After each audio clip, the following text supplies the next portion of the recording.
महाराष्ट्राच्या राज्य सरकारनं फडणवीस सरकारनं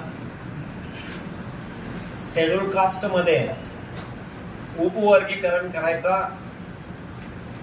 घाट घातलेला आहे. खर तर हे उपवर्गीकरण करता येणार नाही.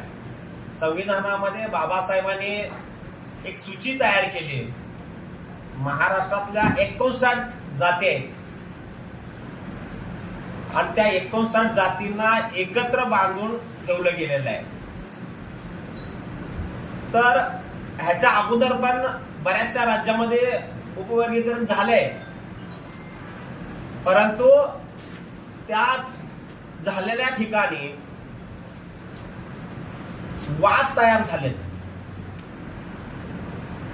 आज महाराष्ट्रात बघता मराठा आरक्षण, ओबीसीचं आरक्षण ह्याच्यामध्ये वाद चाललेला आहे. दुसरी गोष्ट, धनगर समाज आणि आदिवासीमध्ये वाद चाललेला आहे.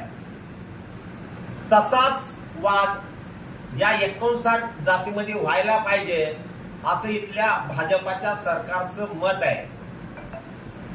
तर आम्ही यासाठी एकत्र आलोय. बऱ्याचशा कोण धोड समाजाचे आहेत, चर्मकार समाजाचे आहेत, बौद्ध समाजाचे आहेत, कोलार समाजाचे आहेत, अनेक घटक एकत्र येऊन आज आम्ही सर्वजण एकत्र येऊन गेल्या आठवड्यात 21 तारखेला मीटिंग झाली.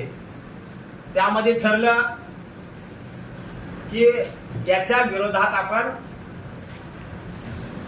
धरणे आंदोलन करणार आहोत.